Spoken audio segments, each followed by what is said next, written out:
अस्सलाम वालेकुम everyone. So in this video we are going to do miscarriage. ठीक है, अब मिसकैरेज इज़ बेसिकली हमारे पास क्या होता है, प्रोडक्ट ऑफ कंसेप्शन जो होता है वो स्पॉन्टेनियसली लॉस हो जाता है बिफोर पीरियड ऑफ वायबिलिटी। ठीक है, अब पीरियड ऑफ वायबिलिटी कितनी होती है? 24 वीक्स होती है। ठीक है, अगर डेवलप कंट्री की बात करें तो 24, और अंडर डेवलप कंट्री की बात करें जैसे पाकिस्तान, इंडिया, बांग्लादेश, तो वहाँ पे हमारे पास जो है वो 28 वीक्स पीरियड ऑफ वायबिलिटी होती है। ठीक है, तो अगर पीरियड ऑफ वायबिलिटी से पहले हमारे पास जो प्रोडक्ट ऑफ कंसेप्शन है वो लॉस हो जाता है स्पॉन्टेनियसली, खुद ब खुद, तो उसको हम लोग मिसकैरेज कहते हैं। ठीक है, अब मिसकैरेज की हमारे पास दो टाइप्स होती हैं। ठीक है, देखो हमारे पास या तो अर्ली मिसकैरेज होता है, on the basis of time हमारे पास दो टाइप्स होती हैं, या तो अर्ली मिसकैरेज होता है या तो लेट मिसकैरेज होता है। अर्ली मिसकैरेज फर्स्ट ट्राइमेस्टर में होता है, लेट मिसकैरेज होता है वो सेकंड ट्राइमेस्टर में होता है। ठीक है, मतलब कि अर्ली मिसकैरेज 12 हफ्तों से पहले होता है, और जो लेट मिसकैरेज होता है वो हमारे पास 12 से 24वें हफ्ते के बीच में होता है। ठीक है, फिर इसके रिस्क फैक्टर्स की बात करें तो मिसकैरेज है ना, तो कैरेज से केज याद रखना है। ठीक है, तो केज में सी से आपकी क्रोमोसोमल एबनॉर्मेलिटी जिसमें ट्राइसोमी आ जाती है, फिर दूसरे सी से हमारे पास जो है वो आ जाता है सर्वाइकल इनकम्पिटेंस। ठीक है, कि सर्विक्स जो है वो इनकम्पिटेंट है, लूज़ हो गया, जिसकी वजह से जो कंटेंट थे वो निकल आए हैं। ठीक है, इसके अलावा ए से हमारे पास आ जाता है ऑटो इम्यून, जिसमें एसएलई आ जाता है और एंटीफॉस्फोलिपिड सिंड्रोम आ जाता है। फिर जी से हमारे पास जेनेटल ट्रैक इन्फेक्शंस आ जाते हैं। ई से आपका आ जाता है एंडोक्राइन कॉजेस, ठीक है, जिसमें आपका diabetes, hypothyroidism and polycystic ovarian syndrome आ जाता है। और एस से हमारे पास स्ट्रक्चर एबनॉर्मेलिटी जैसे यूट्राइन सेप्टम, और हमारे पास अशरमैन सिंड्रोम है। ठीक है, ये आ गया। ठीक है, अब इसके बाद अगर हम इसकी types on the basis of the content in the uterus की अगर हम बात करें तो इसमें हमारे पास ऑलमोस्ट 6 to 7 टाइप्स होती हैं। ठीक है, लेकिन हम लोग 5 डिस्कस करेंगे। नेम्स मैं आपको सारे बता देता हूँ, लेकिन डिस्कस हम लोग जो है वो इन दिस वीडियो हम लोग 5 डिस्कस करेंगे। ठीक है, देखो सबसे पहले होता है थ्रेटेंड मिसकैरेज, फिर होता है inevitable miscarriage, incomplete miscarriage, complete miscarriage, mixed miscarriage और सेप्टिक अबॉर्शन। ठीक है, अच्छा जी, अब इसमें ना हमारे पास क्या होता है ना, देखो सबसे पहले मैं आपको बताता हूँ, ये मैंने आपको टाइप्स बता दिए हैं। ठीक है, तो अब हम इसको डिस्कस करेंगे। थ्रेटेंड मिसकैरेज, थ्रेटेंड मिसकैरेज ये होता है कि बंदा जो होता है ना वो ख़तरे में होता है। ठीक है, बाकी कुछ भी नहीं है, सिर्फ बंदा ख़तरे में होता है। ठीक है, तो अब इसके क्लिनिकल फीचर्स क्या होते हैं? ठीक है, एक तो पेशेंट जो पहले क्लिनिकल फीचर्स नहीं, पहले आप देख लो कि अल्ट्रासाउंड में आपको क्या दिखेगा। जब आप यूट्रस में देखोगे ना तो आपको इंट्रा यूट्राइन प्रेगनेंसी मिलेगी और फीटल हार्ट साउंड्स भी प्रेजेंट होंगे। ठीक है, इसके अलावा जब आप क्लिनिकल फीचर्स में देखोगे तो वजाइनल ब्लीड होगी। ठीक है, पेशेंट में क्रैम्प्स वगैरह प्रेजेंट होंगे। ठीक है, और इसके अलावा जो सर्विक्स होगा ना वो क्लोज होगा, लाइक सर्विक्स की ओपनिंग जो होगी ना, सर्वाइकल ऑस, वो हमारे पास ओपन नहीं होगा। ठीक है, क्लोज होगा, लेकिन वजाइनल ब्लीडिंग भी हो रही होगी और एब्डोमिन जो क्रैम्प्स होते हैं वो भी प्रेजेंट होंगे। तो ये आपका हो गया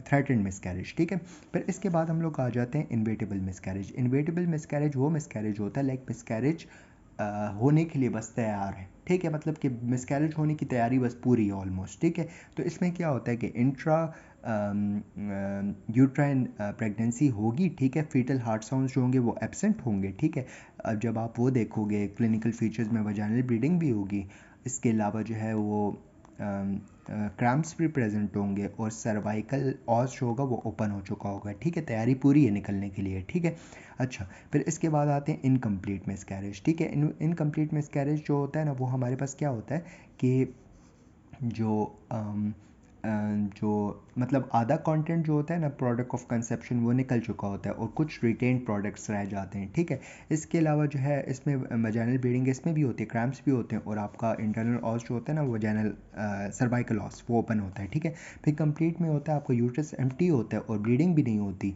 ब्लीडिंग भी रिजॉल्व हो चुकी होती है, क्रैम्प भी रिजॉल्व हो चुके होते हैं और सर्वाइकल ऑस क्लोज हो चुका होता है। ठीक है, फिर आते हैं मिक्स पे। मिक्स पे बेसिकली क्या होता है ना कि हमारे पास इंट्रा यूट्राइन प्रेगनेंसी होती है। ठीक है, लेकिन फीटल हार्ट अल्ट्रासाउंड्स नहीं होते। जब आप क्लिनिकल फीचर्स में देखते हो ना ब्लीडिंग होती है ना क्रैम्प्स होते हैं, ठीक है, और जो सर्वाइकल लॉस होती है वो भी क्लोज होती है, मतलब कि बच्चा अंदर ही मर चुका होता है, ठीक है। अच्छा जी, अब आते हैं इसकी हम लोग यहाँ तक हो गया ना, अब आते हैं इसकी इन्वेस्टिगेशन पे ना।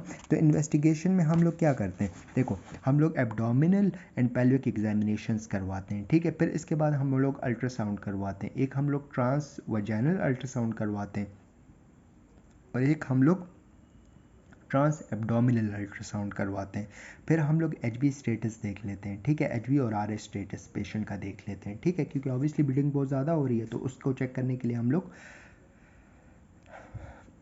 एचबी स्टेटस देख लेते हैं। और ऑब्वियसली अगर बच्चा है और बच्चा अभी ज़िंदा है, ठीक है, जैसे थ्रेटेंड मिसकैरेज में होता है, ठीक है, तो हमने देखना है कि अगर बच्चा जो है वो डिलीवर हो गया है तो उसकी फिर कॉम्प्लिकेशंस जो भी होंगी उसके अकॉर्डिंग उसको ट्रीट करना है, ठीक है।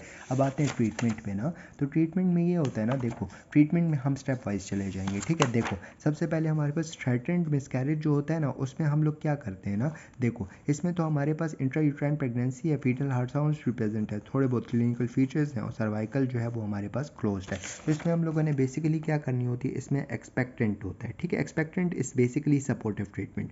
सपोर्टिव ट्रीटमेंट में आपने यही करना है कि आपने कोई इंटरवेंशन नहीं करनी, आपने सिर्फ ऑब्जर्व करना है, आपने अल्ट्रासाउंड करते रहना है साथ साथ और आपने बीटा एचसीजी करते रहना है, ठीक है। तो वो आपको बताता जाएगा कि एबनॉर्मेलिटी प्रोसीड कर रही है कि नहीं कर रही, ठीक है। लाइक आप इसको रोक नहीं सकते, ठीक है। फिर इन्वेटेबल जो होता है ना, इन्वेटेबल में क्या होता है कि बस अबॉर्शन मिसकैरेज रेडी होता है, मतलब सर्वाइकल लॉस भी ओपन हो चुकी है, ठीक है, बाकी ब्लीडिंग वगैरह ये सारी चीज़ें ज़्यादा हो गई हैं, ठीक है। तो आपने क्या करना है, पहले आपने सपोर्टिव ट्रीटमेंट यूज़ करनी है कि खुद ब खुद एक्सपेल हो जाए, ठीक है, एक्सपेक्टेंट, ठीक है। अगर इससे नहीं होता तो आप मेडिकल ट्रीटमेंट यूज़ करते हो, उसमें आप दो चीज़ें यूज़ करते हो, या तो आप प्रोस्टाग्लैंडिन प्रोस्टाग्लैंडिन एनालॉग यूज़ करते हो या प्रोजेस्टेरोन एंटागोनिस्ट यूज़ करते हो, ठीक है। प्रोस्टाग्लैंडिन एनालॉग में मिसोप्रोस्टोल आ जाता है और प्रोजेस्टेरोन एंटागोनिस्ट में आपका आ जाता है मिसप्रोस्टोन, ठीक है, मैफीप्रोस्टोन, ठीक है। इसके अलावा आप सर्जिकल ट्रीटमेंट यूज़ करते हो। सर्जिकल में क्या करते हो कि आप